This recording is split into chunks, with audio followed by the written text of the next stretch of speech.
नमिता काफी देर से अपनी बेटी डॉक्टर अनुभा का इंतजार कर रही थी। बाहर मौसम बहुत खराब था। पूस की ठंडी रात, हाड़ कंपाने वाली ठंड। आज शायद अस्पताल में कोई इमरजेंसी केस होगा, इसलिए ना फोन उठा रही ना कोई फोन आ रहा था। नमिता अपने बीते अतीत में पहुंच गई। वो अपने माँ बाप की चौथी संतान थी। 2 बड़ी बहन और एक भाई उससे बड़े थे।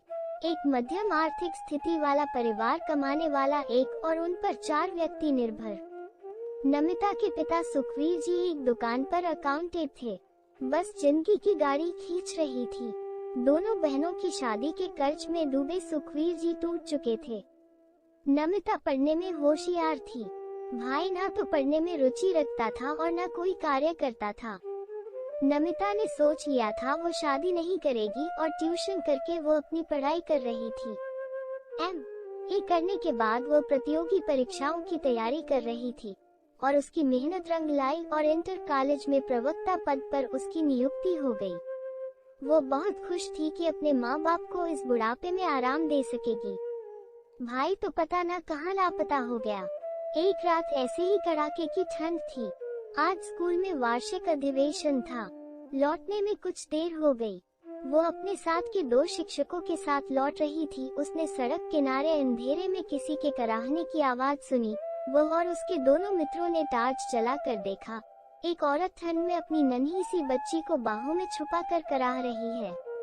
नमिता ने तुरंत बच्ची को लिया और शाल में लपेट लिया। उसके दोनों मित्र उस महिला को हिलाकर पूछ रहे थे, पर उसकी कराह शांत हो गई थी। शायद वो अनंत यात्रा पर जा चुकी थी। उसने तुरंत पुलिस को फोन किया। पुलिस ने उस स्त्री और बच्ची को अपनी कस्टडी में। नमिता घर आ गई, पर बार बार मन उस बच्ची के पास पहुंच जाता। सुबह होते ही वो थाने गई। वहां देखा बच्ची एक महिला पुलिस के पास थी। बहुत ही सुंदर, बिल्कुल गुड़िया की तरह। उसने पुलिस अधिकारी से उसे गोद लेने की इच्छा जाहिर की। सब शर्तें पूरी करने के बाद वो उस गुड़िया को घर ले आई। माँ बाप भी बहुत खुश हुए क्योंकि नमिता शादी के लिए मना कर चुकी थी।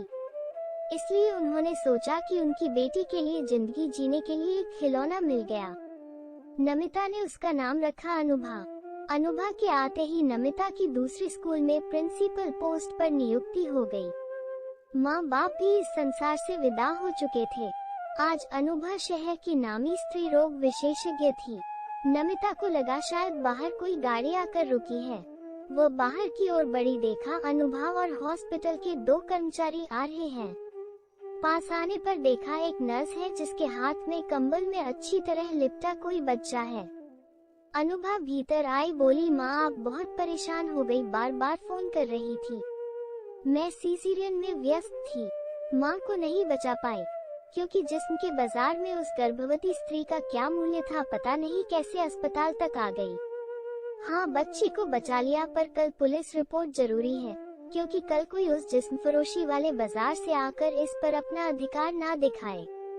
आज से ये डॉक्टर अनुभा की बेटी है और नमिता जी इसकी संरक्षक और बड़ी माँ है। नमिता को उस बच्ची में अनुभा की ही परछाई दिख रही थी।